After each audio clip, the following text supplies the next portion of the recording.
জামায়াতের আমির সাহেব কি তাহলে বাংলাদেশে ভারতের হাতে তুলে দিতেছে?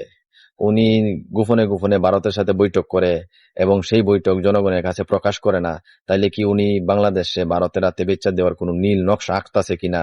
এরকম হাজার হাজার প্রশ্ন কিন্তু বর্তমানে বাংলাদেশে থাকা ভারতের কিছু সাংবাদিক আছে, ওই সাংবাদিক গুলা বা বাংলাদেশে থাকা ভারতের কিছু মিডিয়া আছে, ওই মিডিয়াগুলো কিন্তু সাধারণ জনগণের মানে তুইলা দিতাছে, ফুড়াইয়া দিতাছে। তো চলুন আগে বিষয়টা আমরা বুঝি। উনি বাংলাদেশ জামাত ইসলামীর যে আমির সাহেব, উনি কিন্তু এই বিষয়টা নিয়ে খুলাসা করছে। ওনার একটা ফেসবুক পোস্ট আছে, ওইটা আপনারা অনেকে দেখতে পারবো ওনার পেজে। আমি ওটা হুবহু কপি পেস্ট করে আমার কমেন্টে দিয়ে রাখবো, আপনারা দেখে নিবেন। উনি বলতেছে, আমি যখন অসুস্থ ছিলাম তখন বিভিন্ন দেশের কূটনৈতিক বৃন্দরা আমার সাথে দেখা করতে, আমার সাথে খোঁজ খবর নেওয়ার জন্য আসছে, সাক্ষাৎ করার জন্য, সৌজন্য সাক্ষাৎ করার জন্য। তো সে ধারাবাহিকভাবে ভারতের কিছু কূটনৈতিক ব্যক্তিরাও আমার সাথে দেখা করছে। তখন আমি তাদের সাথে বলছি, আলোচনা করছি, কথাবার্তা বলছি, ভালো মন্দ অনেক আলোচনা করছি। সেই আলোচনা আমি বাংলাদেশের জনগণের কাছে উপস্থাপন করবো, পাবলিক করবো, এই বিষয়টা আমি তাদেরকে বলি। কিন্তু তারা বলে যে না, এটা আপনারা গোপন রাখবেন। জামাত আমির বলে যে না, এরকম ভাবে আমরা বাংলাদেশের জন্য যেহেতু আমরা আলোচনা করতেছি, বাংলাদেশের স্বার্থে আমরা কথা বলতেছি, তাহলে বাংলাদেশের জনগণের এটা দেখার অধিকার আছে। তো উনি যেহেতু রিকোয়েস্ট করছে, তারপরে উনি বাংলাদেশ জামাত ইসলামের যে আমির সাহেব, উনি বলতেছে ঠিক আছে, ভবিষ্যতে যে কোনো কিছু আমাদের মধ্যে আলোচনা হবে আমরা সেটা পাবলিক করবো। তো এই আলোচনা এটুকুই ছিল।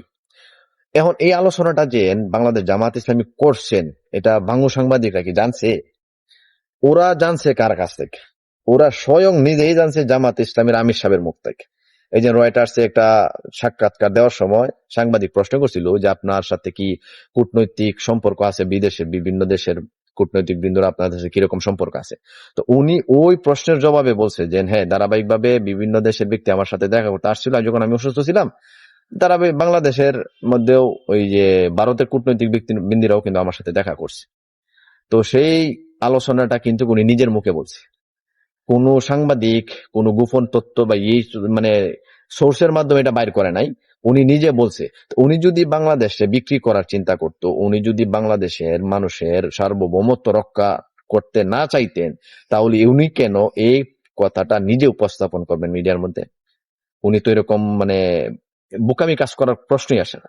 তো উনি নিজেই বলতেছেন যে আমি তাদের সাথে কথা বলছি এবং উনার কথা রক্ষার্থে আমি বলছি যে আগামী ভবিষ্যতে আমাদের কোনো আলোচনা হলে সেটা আমি কি করব, পাবলিকলি কি প্রকাশ করব। এই যে বিষয়টা, তিলটারে তাল বানানোর মানে জন্য বাংলাদেশের সাংবাদিকগুলো খুবই খুবই মাহের ভাই, খুবই মানে পারফেক্ট এগুলা। ওরা তিলকে তাল বানাইবে। বিশেষ করে বাংলাদেশ জামাত ইসলামের আমির সাহেব, উনার পিছনে এত ভাবে লাগে, জামাতের পিছনে এমন ভাবে লাগে, জামাতে যদি একটু ফাঁদও মারে মনে বইলা যে আজ্ঞা দিছে।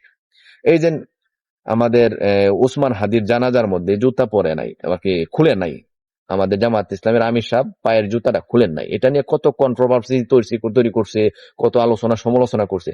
কিন্তু এখন যে বেগম খালেদা জিয়ার জানাজার নামাজের মধ্যে কোনো ব্যক্তি কিন্তু পায়ের জুতা খুলে নাই, আমার সাহেব কিন্তু করছে।